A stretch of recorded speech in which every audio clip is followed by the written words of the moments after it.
Oh, okay. That's who Spanishiwa is. Spanishiwa, I know, trains like crazy in Korea.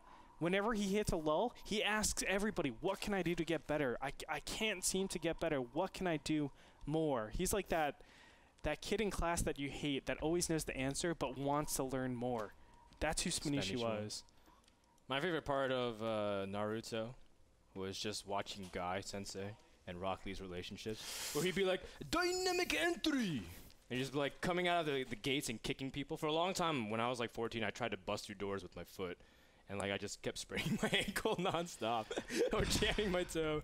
And then everyone would be like, what are you trying to do? Because like the door would not even open. It would be like locked shut. It'd be like one of those loud thuds you hear randomly. Just like, ow! Oh, just Frodan trying to kick the door again. Oh yeah, that seems pretty standard. Let's go ahead and introduce our players, Andre. Starting in the top right, we have Spanishiwa from Team Quantic. He was acquired to Quantic when they merged, I believe, with Vile. That was when they picked up other players like Doro and Hawk. Yeah. And now they all live in the Quantic house in San Diego, at least Spanishiwa is, because he's currently on summer vacation. He attends UC Davis currently. In the bottom left, we have Arthur from Team Slayers. I don't know if Arthur is actually practicing with the Slayers team. They do have an A team and a B team, and they keep most of their A members in their house, but I'm not sure. But I do know that Arthur has been participating in a lot of online cups. For example, we got third at the Playhem 500 Cup just last Sunday, which was pretty cool. Oh yeah, it's important to note that Spanishiwa is also American. Yes, North American. North American. And he's actually the last. No, he's American. Foreigner. We're not going to call him North American. He's American. We claim him. He's the last foreigner in the top 4. Everything else is just 3 Koreans. So he's also representing not just the fact that he plays for a foreigner team, or he's not, he isn't. It's just that he's also a college student. He's like the QXC right now in terms of his ability to play at a high level and still study. And Suppy. Same thing with Suppy. Oh yeah. A lot of people are like that. And it's kind of cool because I remember watching Spanishiwa and things like CSL and just watching at how he just has like a brilliant mind explaining, because the way CSL would do stuff would be like interview them beforehand and afterhand. And Spanishiwa would be like, yeah, like I've been trying to experiment with this new build, and this new build is like make 45 banelings in ZVZ and attack and just kill everything kind of thing. And he's like, yeah, pretty good build and you would win kind of thing. So Spanishiwa has these like really interesting moments where it's like, really, is that going to work? And then it's like, oh, it's Spanishiwa, of course it works. I played him in an MLG one time, and I remember, I was pretty confident against Zerg at the time. And Spanishiwa just completely surprised me. I remember he was on 2 base, and I was expecting some sort of all-in. And I got my siege tanks ready. I was like, oh my gosh, I've stopped every single all-in in this point. I don't think he's going to win from here. And then he does a Roach Zergling Baneling drop off of 2 base, and I was like, what is going on? Is this real life? And he crushed me. And I was like, Spanishiwa, where the heck did you learn that? And he's like, I did it on ladder. It worked out really well. So yeah, that's actually how he explains almost everything. Yeah, he's very experimental based. Yes, and he does it very scientifically, I would say. I mean, for those of you who don't know, the hype behind Spanishiwa back in the day was when he came out with this idea that you don't have to get gas at all. You just have to get queens, spine crawlers, and slow zerglings, and you could defend almost everything in any matchup. Yes. A lot of people kind of exploited that by playing really greedy themselves, and people kind of tweaked that. But in essence, this has kind of come back, because people are starting to put the third hatchery. Queens have a range upgrade now.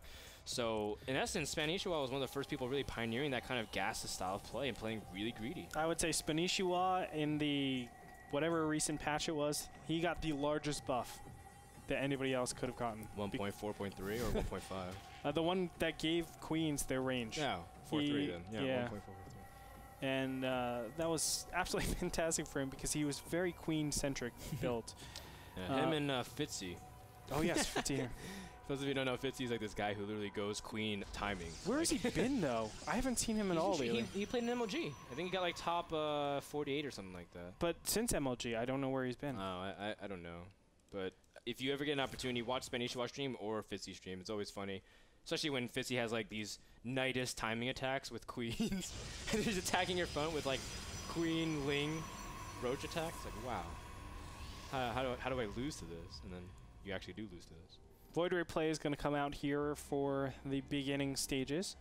Is Spanishiwa actually ready for this? Well, he's dropping down a Ro4 as we speak. Still no evolution chamber, and he's only on 3 queens. What is good about him is that he has a little bit of creep spread so far.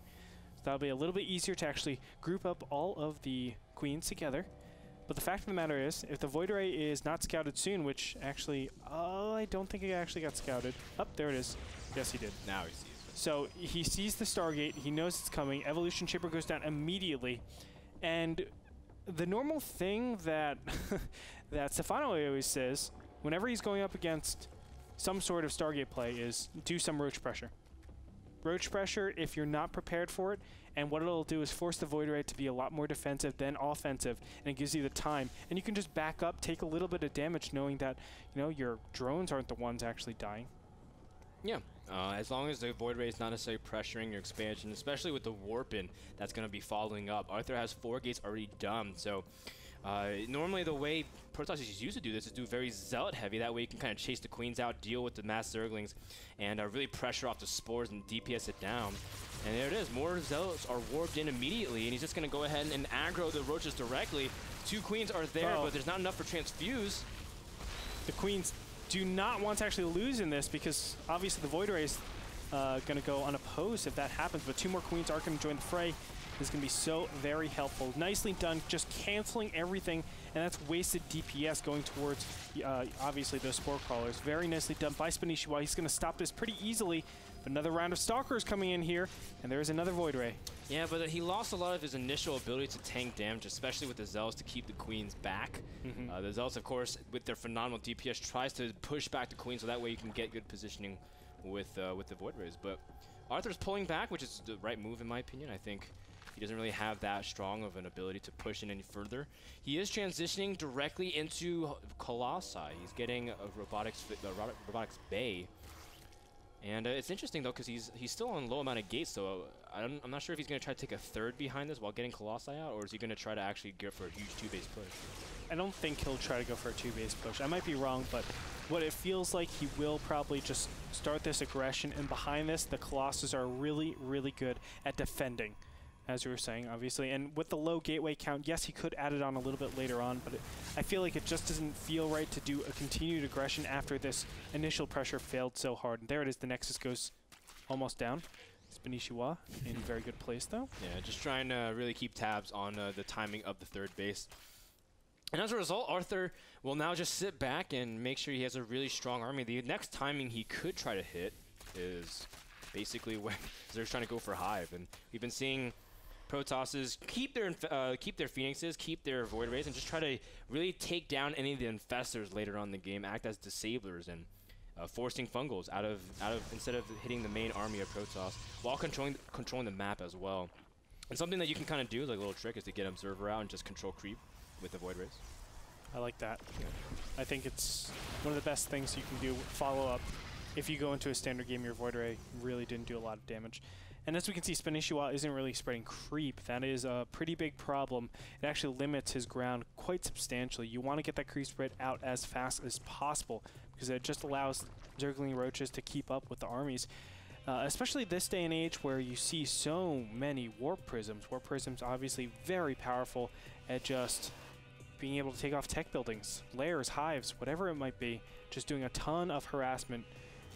Having that creep all around enables you to go into the forefront and also go all the way behind in case of potential harass. You can see that +2 and Burrow is already on the way. Something that Arthur hasn't necessarily prioritized is his upgrades on his army. He does have +1/+1, but he doesn't have a Twilight Council and doesn't have things like Blink. Those are very valuable upgrades if you want to hit in the upcoming minutes. Ooh, the Void Rays trying to deny this 4th base, but instead getting caught by the Fungals. That's not good, but Spanishiwa doesn't have that creep spread that far, so he can't really land on it. In fact, the Infested Terrans burned energy so the Phoenixes can't, so the Infestors can't lock down the remainder air units. So this is actually a very unfortunate situation. Oh my gosh. It's like the it's like one Infested Terran got spent on each of the Infestors, so he couldn't fungal again with all the fun ones. Yeah. Oh, how unfortunate is that, man? Energy allocation. You see the double forge is going down. This is something we don't really see that often in PvZ because armor upgrades are not that valuable, but if you sense that they're going mass Zerglings, and especially when they have Infested Terrans out into the field, it does help in that regard, but in terms of roach-based armies, it doesn't really help. So this is a pretty cool read from Arthur. Sees a lot of Zerglings. I think it's actually the correct path, just because this day and age, people are moving away from roaches as much as possible, knowing that, hey, roaches take up a good amount of supply, and they also cost gas. And when that happens, I mean, it actually affects your hive tech quite substantially. And we're going to see if he can get the Void Rays this time. Unfortunately, he has to spend so much more on these Void Rays than he wants to. Yeah, I mean, he didn't lose any infestors, but he lost a lot of energy. I guess the silver lining, though, is that Spanishiwa has so many infestors that he could stall for time if he really wanted to, but it looks like stalling isn't on his mind. In fact, he looks like he's taking a very aggressive posture, which I don't think is really good, because with Colossus' good positioning and force fields, he can't really do anything. Spanishiwa is committing a lot of his Zerglings, and just like that, trading a lot of Zerglings for actually nothing. Wow. It's weird. Oh, replacing them with 15 drones. Are you kidding me, Spanishiwa? That puts him up to a total of 89 workers. He's going to spend it right now on a ton of spine crawlers. I just don't think that's obviously the most efficient way to do this. I'm just really confused, because I think Spanishiwa, I mean, when you have this kind of army, you're very vulnerable pre-hive, and we're talking about that hive timing in which you can move out before Zerg is prepared. And Arthur's moving out, and he's got that almost maxed army. The only thing he's missing really is a War Prism, but at this point he's got so much. And Spanishiwa is not prepared. He's trying to make a bunch of spine crawlers, but he won't have enough time. They need another 40 seconds or so before he can really gather himself. And you can see Spanishiwa forced to cancel a lot of them. Fungals on a lot of the army, though, but what can really Spanishiwa follow up to those Fungals? No, he can't actually commit here. He needs to fall back and wait for his Corruptors to come up, isolate the Colossus completely, and then go in. But now he's lost all of his army. Spanishiwa will not be able to stop this. Even if every single one of these Colossus go down, the fact of the matter is too much damage has been done to those Zerglings, to those Roaches. And it doesn't matter, because the Stalkers are self-sufficient at this point. Yes, the Corruptors will be able to clean everything up, but even this Remax, or not even a Remax, this Force, this whatever it is, 28 Zerglings will not be enough. GG gets called out. GG gets called out, and Spanishiwa taps before he can even see the rest of the desecration of his base. You see that Arthur, I think Arthur, that push with the Zerglings, even though I can see where Spanishiwa wants to go, he really wants to like trade before anything, keep pressure on Protoss. But that's like the timing where Protoss is like, yeah, well, you're attacking the hive, you're getting all your upgrades, you have a Spire up, maybe more of a greater Spire, I want to attack you. And that was a great donation from Spanishiwa, very generous. Yeah, I think a rule good guy Spanishiwa. A rule of thumb is the hive timing. You don't hive transition unless Protoss is going to play super passive, or you get a good push, or excuse me, get a good trade. That's what I'm trying to go into. You get a good trade.